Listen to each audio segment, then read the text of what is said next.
Oui, j'ai aimé Bohemian Rhapsody. Et alors? Keep yourself alive, keep yourself alive.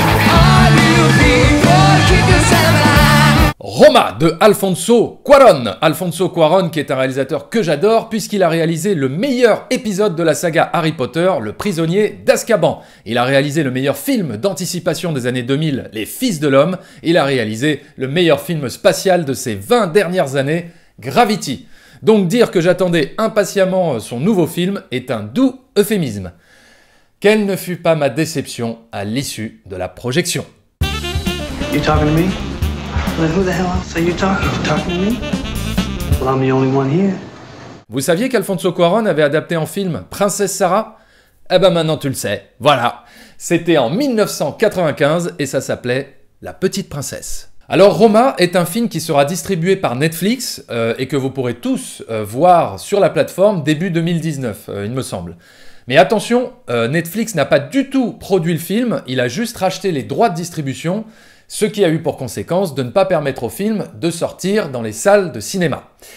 Et je dois bien vous avouer que toute cette nouvelle manière de distribuer les films m'inquiète un peu parce que, étant un amoureux inconditionnel de l'expérience en salle de cinéma, eh ben je l'ai un petit peu mauvaise de voir des films comme Roma atterrir directement sur nos écrans de télévision plutôt que dans les salles obscures. Je suis pas anti-Netflix, hein, je regarde des films, je regarde des séries sur Netflix, mais s'il vous plaît, faisons la part des choses et laissez des films comme Roma sortir dans les salles de cinéma. Laissez-nous découvrir ces films-là sur grand écran, avec les meilleures conditions techniques, les meilleures conditions sonores et visuelles possibles, pour être en totale immersion et savourer des films pareils. Et malgré tout le home cinéma que je peux avoir chez moi dans mon salon, avec vidéoprojecteur et système de son 5.1, pour moi tout ça n'égalera jamais la magie d'une salle de cinéma. Malgré tout ça, j'ai quand même eu la chance de découvrir le film dans une salle de cinéma, et ça grâce au club 300 Allociné. Donc merci Allociné pour l'invitation, merci de m'avoir permis de découvrir le film d'un tel cinéaste sur grand écran. Surtout que le film Roma a été tourné avec un format cinémascope 65 mm. Donc le grand écran de cinéma n'en était que bienvenu. Et justement, cette utilisation du format 65 mm, ça permet au réalisateur de faire des plans d'une très grande profondeur de champ, où la caméra fait des panoramas, balaye l'intérieur d'une maison, avec des premiers plans et des arrière-plans d'une netteté incroyable. Il y a aussi des superbes travelling latéraux sur des avenues ou sur des paysages de montagne, dignes des plus grands westerns. Bref, des images qui marquent la rétine. Alors Roma, de quoi ça parle? Eh bien déjà, ça ne se passe pas à Rome, en Italie, mais ça se passe au Mexique. En gros, le film est le portrait d'une famille bourgeoise vivant dans le quartier de Roma à Mexico City dans les années 70, avec comme protagoniste, comme personnage principal, la domestique, la bonne de la famille. Et Alfonso Cuarón applique toute sa maîtrise de la mise en scène au service d'une histoire très personnelle. Quand la grandeur du format cinématographique s'invite dans le voyage intime d'une famille. Alors, dit comme ça, on pourrait penser que j'ai adoré le film, mais en fait, non, malheureusement, je me suis bien fait chier.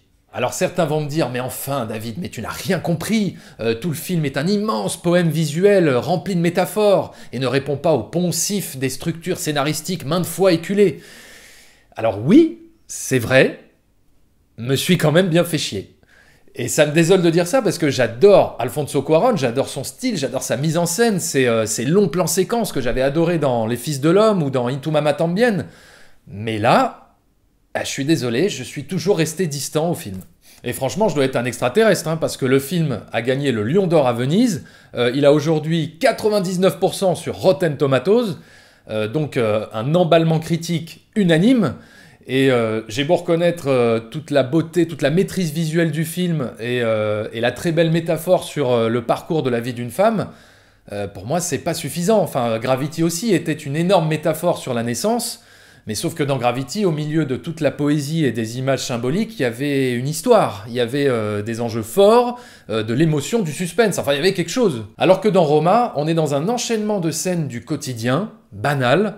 On est vraiment dans un film tranche de vie d'une famille. Et au bout d'un moment, tu te demandes, mais est-ce qu'il va enfin se passer quelque chose dans ce film? C'est pas possible, il va y avoir un retournement de situation. J'attendais désespérément que le film décolle, et honnêtement, il faut attendre 1h30 avant qu'il se passe enfin quelque chose. Et là, oui, il y a enfin de l'émotion, j'en ai même pleuré, c'est pour vous dire. Donc c'est dommage que tout le film ne soit pas au niveau de cette scène. Et je vous dirai pas ce que c'est, mais en gros, c'est ce qui constitue le climax de toute une séquence, le climax en fait d'un parcours chaotique d'un personnage.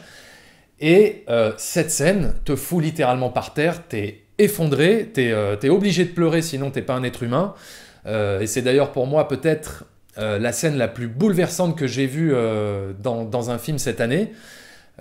Mais c'était juste le temps d'une scène de 5 minutes dans un film de 2h10. Alors ok, il y en a certains qui vont me dire « Oui, mais cette scène tire son émotion de tout ce qui a été mis en place avant. » Alors oui, peut-être, mais qu'est-ce que c'était long pour en arriver là? Et c'est bien ça le problème, c'est qu'il ne se passe pas grand-chose d'un point de vue scénaristique. En revanche, sur le plan purement cinématographique, là oui, il se passe des choses. De ce côté-là, le film est très riche. Dans pratiquement chaque scène, il y a du symbolisme dans les plans, des mouvements de caméra qui racontent des choses sur les personnages. D'un point de vue de mise en scène, le film joue énormément sur le contraste, contraste social, contraste entre la joie et le malheur, qui apparaît parfois dans le même cadre. Il y a par exemple un plan où on voit d'un côté la mère au téléphone, en pleurs, et de l'autre côté, dans le reflet de la cabine téléphonique, les enfants en train de s'amuser, en train de crier de joie. Et donc tout le film joue là-dessus, sur cette dichotomie, sur ce contraste tout le long. Donc oui, le choix d'avoir fait un film en noir et blanc faisait complètement sens, c'était totalement judicieux pour mettre en avant cet aspect-là. Et d'ailleurs, c'est Alfonso Cuarón lui-même qui a fait la lumière sur son film, qui a opéré la caméra. Il n'a pas pris, comme d'habitude, son directeur de la photographie attitré, Emmanuel Lubezki. Alors dans ce film, il y a une thématique chère au cinéaste, qui est celle de la naissance. Et c'est une thématique qui est assez récurrente dans sa filmographie. Par exemple, dans Les Fils de l'Homme, on suit le combat d'une femme à essayer de survivre pour mettre au monde son enfant. Dans Gravity, c'est une immense métaphore sur la naissance ou la renaissance d'une femme. Et dans Roma, la naissance aussi a une place importante puisque l'enjeu principal, ou en tout cas l'enjeu le plus fort à mes yeux, c'est de voir tous les problèmes liés au fait que la domestique de la famille soit tombée enceinte. Dans le film, il y a aussi d'autres métaphores, d'autres images symboliques, comme celle des avions dans le ciel qui sont éparpillés un petit peu tout le long du film. Et il y a aussi une métaphore sur le caca de chien. Parce que là où vit la famille, il y a une allée de garage dans laquelle le chien fait ses besoins. Et le réalisateur insiste beaucoup là-dessus. Donc ça doit sûrement signifier quelque chose.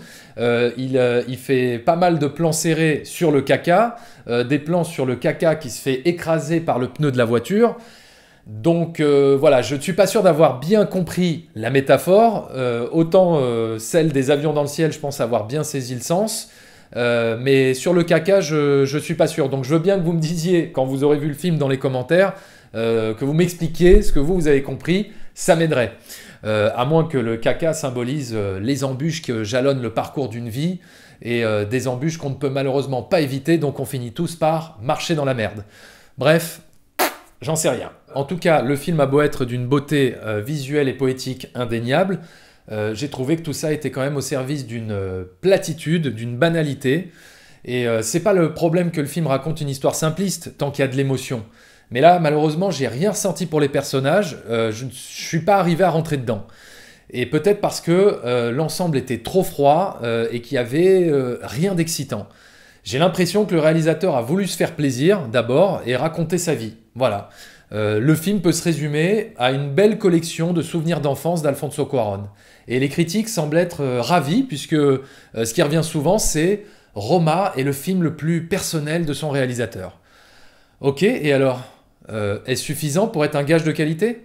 Donc tout dépend de ce que vous êtes venu chercher, et encore une fois, moi je n'ai rien contre la poésie dans les films, je peux même adorer ça, je n'ai rien contre le naturalisme dans la mise en scène, j'adore les films de Terrence Malick comme La Ligne Rouge, Le Nouveau Monde, Les Moissons du Ciel, mais là, dans Roma, la poésie cinématographique ne m'a pas suffi. Alors j'ai vu passer des critiques qui disaient que Roma était tourné comme un film de Sergio Leone. Alors oui, certaines scènes sont filmées comme les 10 premières minutes d'Il était une fois dans l'Ouest, si vous voulez. Sauf que Sergio Leone, lui, au bout d'un moment, te raconte une histoire, te met en place des enjeux, des parcours de personnages, et ça ne l'empêche pas pour autant de faire de la poésie dans sa mise en scène. Et c'est vraiment dommage parce qu'on regrette que toute la beauté, toute la grandeur de ces images ne soit pas au service d'une grande histoire. Parce qu'avec un format comme le 65 mm, on se croirait des fois dans un film de David Lean. Roma, c'est un très bel objet filmique avec une mise en scène toujours ingénieuse, mais froid, et avec une absence d'enjeu dramatique. C'est pour toutes ces raisons que je mets à Roma la note de 2,5 sur 5.